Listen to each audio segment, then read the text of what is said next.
এর আগের লেকচারে আমরা পূর্ণ সংখ্যা ও ভগ্নাংশ সংখ্যার যোগ ও বিয়োগ সম্পর্কে আলোচনা করেছি। এবার আমরা পূর্ণ সংখ্যা ও ভগ্নাংশ সংখ্যার গুণ সম্পর্কে আলোচনা করব।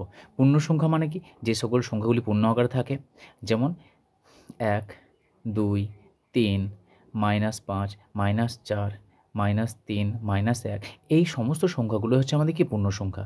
আর ভগ্নাংশ সংখ্যা কোনগুলো? যেগুলো আমরা লব/বাই হরের আকারে প্রকাশ করতে পারি, যেমন 1/3, 1/4, 5/6, 7/2, এই প্রত্যেকটা সংখ্যা হচ্ছে আমাদের ভগ্নাংশ সংখ্যা।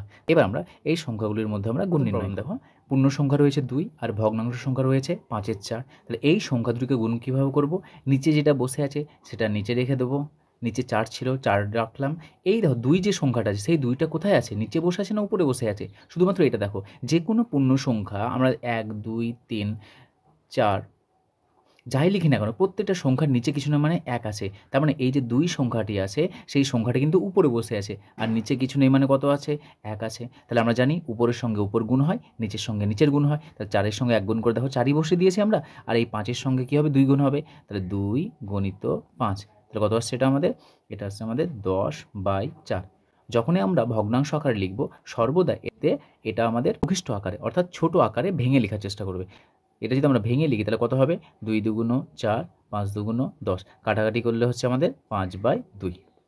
3 গণিত 4-এর 7, এটাও আমাদের একটি পূর্ণ সংখ্যা, একটা ভগ্নাংশের গুণ। তাহলে এই দুটি সংখ্যার মধ্যে নিচে কে বসে আছে? নিচে 7 বসে আছে, 7টাকে লিখে দাও। এবার উপরের সঙ্গে উপর গুণ হবে, নিচে কিছু নেই মানে কত আছে? 1 আছে। তাহলে 1-এর সাথে 7 গুণ করে দেখো 7 লিখেছি, বা লিখতে পারো 1 গণিত 7। উপরের সাথে উপর গুণ করব, 3 গণিত 4। তো 3 4-এ 12 আর 7-এ 7, এটা আমাদের অ্যান্সার। পরবর্তী প্রবলেম, এখানে আমাদের নিচে কে বসে আছে? দেখো 2-এর নিচে কিছু না মানে কত আছে? 1 আছে। উপরের সাথে উপর গুণ করব, নিচের সাথে নিচের গুণ করব। তাহলে 7 গণিত 1, 3 গণিত 2, 3 দুগুণ 6/7। পরবর্তী প্রবলেম দেখো, 2-এর 15 গণিত 7। এক কথায় নিচে যে সংখ্যাটি বসে আছে সেই সংখ্যাটিকে নিচে লিখে দাও, আর উপরে যে পূর্ণ সংখ্যা আছে সেটাও উপরে গুণ করে দাও। তাহলে 2 গণিত 7। তাহলে কত হচ্ছে এটা আমাদের? 2-এর সঙ্গে 7 গুণ করব, তাহলে 7 দুগুণ 14/15। তাহলে এটা হচ্ছে আমাদের অ্যান্সার। তাহলে যখনই আমরা পূর্ণ সংখ্যার ভগ্নাংশ সংখ্যার মধ্যে আমরা গুণ করব, গুণ করার সময় জাস্ট পূর্ণ সংখ্যার সঙ্গে উপরে গুণ হবে, আর নিচে যেটা আছে সেটা বসিয়ে দেবো। তাহলে নিচে শুধুমাত্র 15 আছে, 15 বসে গেল, উপরের সঙ্গে উপর গুণ হয়ে গেল। এইভাবে শুধুমাত্র দুটো সংখ্যা না, একাধিক সংখ্যা নিয়েও আমরা কী করতে পারি? গুণ করতে পারি। যেমন ধরে নাও 2-এর 3 গণিত 2 গণিত 1-এর 2 গণিত 5-এর 7।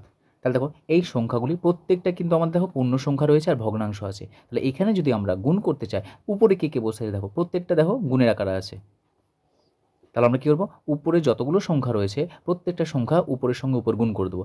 উপরে কে কে আছে দেখে নাও, 2 আছে, এই 2 আছে, 1 আছে আর 5 আছে, আর নিচে এটা কিছু না মানে কত আছে? 1 আছে। তাহলে দেখো 2-এর সঙ্গে 2 গুণ করবো 1, উপরের সংখ্যাগুলোর সঙ্গে গুণ করে দাও। 2 গণিত 2 গণিত 1 গণিত 5। 2 দেখো 2 লিখেছি, তারপর 2 পরে 2 লিখেছি, তারপর উপরে রয়েছে 1 1 লিখেছি, তারপরে আছে 5 5 লিখেছি। নিচে দাগ দাও, নিচে কে আছে? 3 আছে, 1 আছে। তাহলে 3 গণিত 1, 2 আছে, গণিত 2 গণিত কত আছে? 7 7 আছে। যদি উপর নিচে যদি দেখতে পাও যে কাটাকাটি যাচ্ছে কেউ, তাহলে কেটে দাও। কার সঙ্গে কে কাটছে? এই 2-এর সঙ্গে একটা 2 কাটছে, আর কেউ কাটছে না, এর গুণ করে দাও। তাহলে 5 দুগুণ 10, 3-এর সঙ্গে 7 গুণ, 3 7 21। এটা হচ্ছে আমাদের অ্যান্সার। তাহলে এইভাবে আমরা শুধুমাত্র দুটো, একটা পূর্ণ সংখ্যা একটা ভগ্নাংশ থাকলেই নয়, আমরা এক বা একাধিক পূর্ণ সংখ্যা বা ভগ্নাংশ সংখ্যা যদি গুণের আকারে থাকে তাহলে আমরা এইভাবে গুণফল নির্ণয় করব।